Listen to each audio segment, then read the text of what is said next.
Now it's fine. Anyway, good morning. I am 3 minutes earlier today, and as you can see, I am not at my house. I am actually in Boston with my very good friend Jennifer. I'm very super excited. It's very nice here and kind of warm. Although, of course, not as warm as in Cozumel. As I said, kind of warm, sitting here like cashmere sweater and a coat and gloves and everything. But it's actually in the 50s, I think. Good morning, Gina. How are you?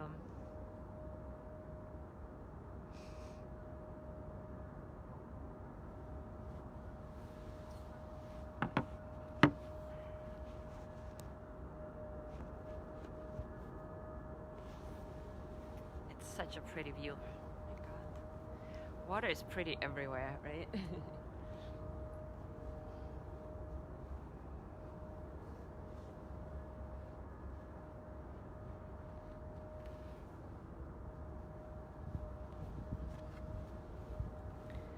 Good morning, Trish.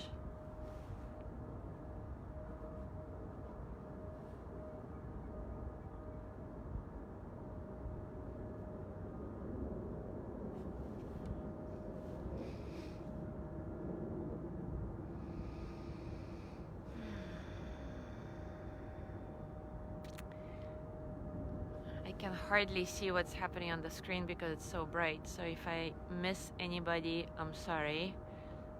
Good morning, Jean.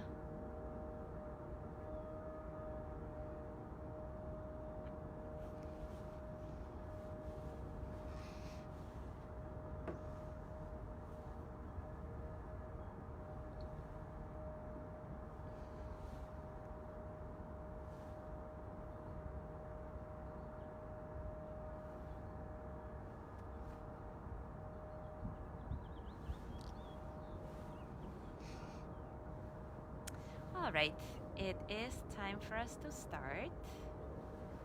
So today, well, this week, I'm going to share a series of guided reflection from Tara Brach's book, Radical Acceptance. And we start with a practice that's called recognizing the trance of unworthiness. So first, I'll read the chapter that talks about how our Western culture kind of ropes us into this trance of unworthiness by breeding separation and shame, and then we'll do a guided reflection around it. So Tara Brach writes, several years ago, a small group of Buddhist teachers and psychologists from the United States and Europe invited the Dalai Lama to join them in a dialogue about emotions and health. During one of the sessions, an American meditation teacher asked him to talk about the suffering of self-hatred. A look of confusion came over the Dalai Lama's face. What is self-hatred, he asked. As the therapists and teachers in the room tried to explain, he grew increasingly bewildered. Was this mental state a nervous disorder? When those gathered confirmed that self-hatred was not at all unusual, but rather a common experience for their students and clients, the Dalai Lama was astonished. How could they feel that way about themselves, he wondered, when everybody has Buddha nature? While all humans feel ashamed of weakness, afraid of rejection, our Western culture is a breeding ground for the kind of shame and self-hatred the Dalai Lama couldn't comprehend. Because so many of us grew without a cohesive and nourishing sense of family and community, we learned very early in life that any affiliation with family and friends, at school or in the workplace, requires proving that we are worthy. we simply forget about our innate default worthiness. We feel under pressure to compete with each other, to get ahead, to stand out as intelligent, attractive, capable, powerful, wealthy, because someone is always keeping score. And spiritual awakening is the process of recognizing our essential goodness, our natural wisdom and compassion, so that we can step into true freedom, as defined by the renowned 7th century Zen master, Sen, who said, "True freedom means being without anxiety about imperfection. True freedom is being without anxiety about imperfections." So let's explore this together. Take a comfortable position. If you want to, you can close your eyes or keep them open, whatever feels good for you. And as usual, take a few moments to check in and acknowledge all the circumstances of your practice, both internal and external.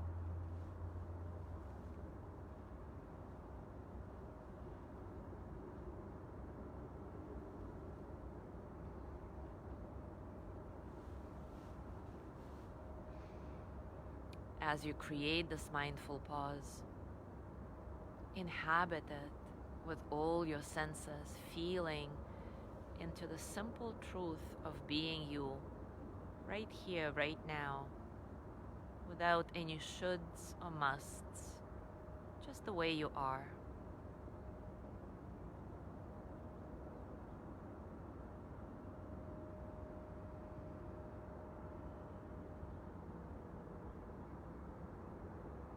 Allow your breath to be soft and comfortable, completely natural, without forcing.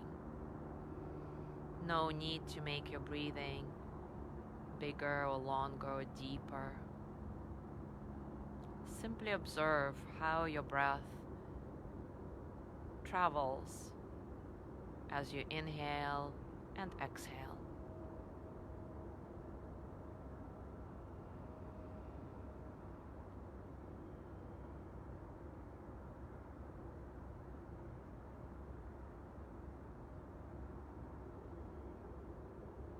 Invite effortlessness into your body. Let it help you soften, release tension from the inside out.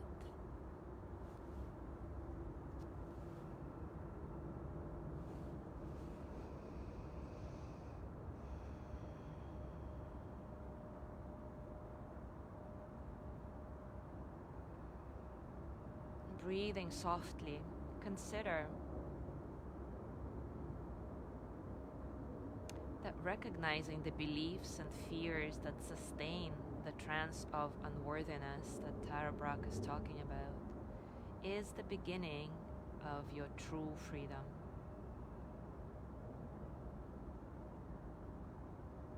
So let's pause for a few minutes to consider the parts of ourselves that we habitually reject and push away.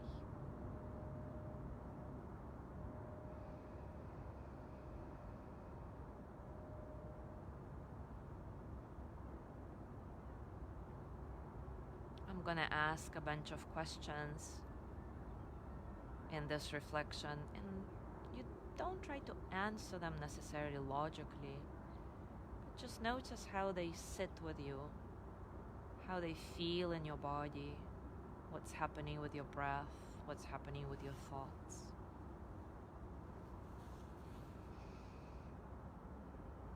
The first set of questions is around accepting the body as it is. Do I blame myself when I get sick?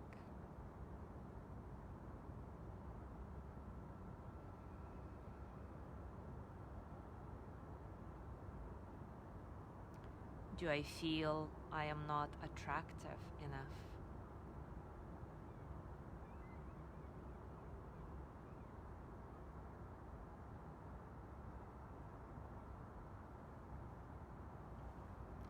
Am I dissatisfied with how my hair looks?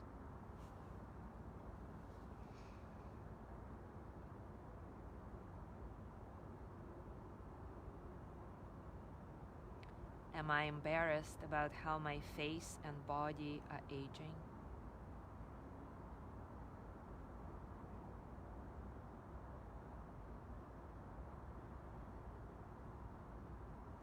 Do I judge myself for being too heavy or underweight or not physically fit?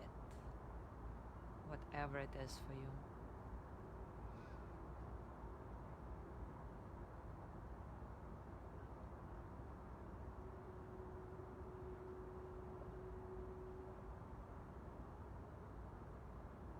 Now take a nice cleansing breath in and out as we move to the next series of questions about accepting our mind just the way it is. Do I judge myself for not being intelligent enough, humorous enough, interesting enough?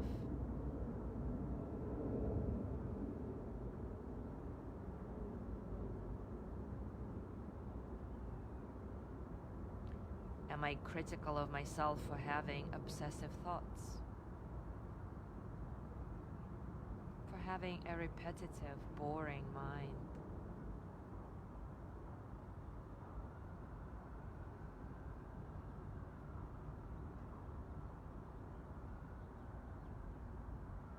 Am I ashamed of myself for having quote-unquote bad thoughts? Mean, judgmental, lusty?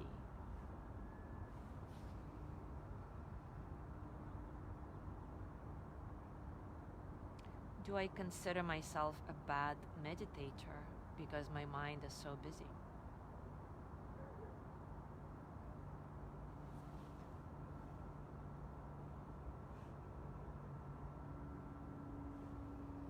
Once again, take a nice, easy breath in and out as we move to the next section, accepting our emotions and moods exactly as they are.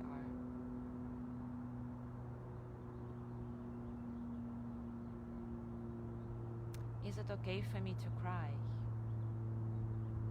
To feel insecure, vulnerable?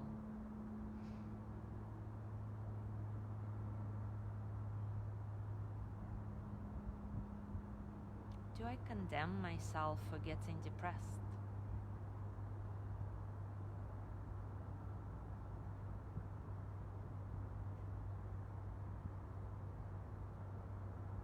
Am I ashamed of feeling jealous?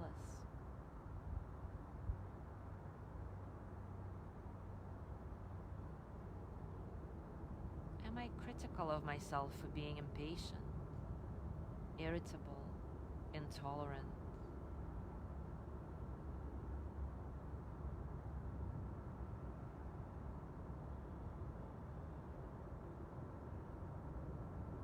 Do I feel that my anger or anxiety is a sign that I'm not progressing on the spiritual path?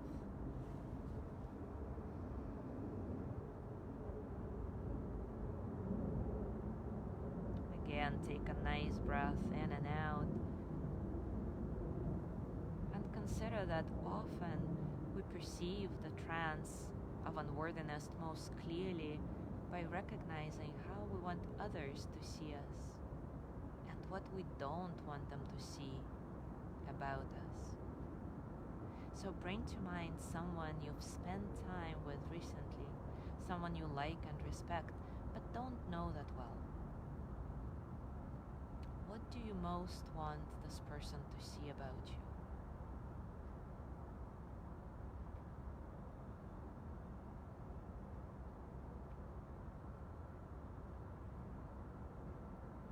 what do you not want this person to see about you?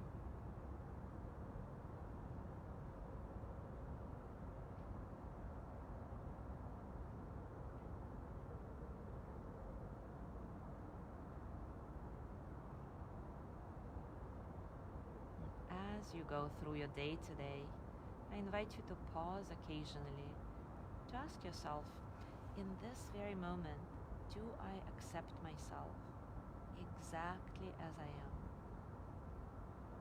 Without any judgment, simply become aware of how you're relating to your body, emotions, thoughts, just like we did right now, by asking yourself some questions. As the trance of unworthiness becomes conscious, it begins to lose its power over our lives. And we can finally step into true freedom, which means living without anxiety about imperfection. Thank you so much for being here this morning. Have a wonderful day, and I will see you tomorrow.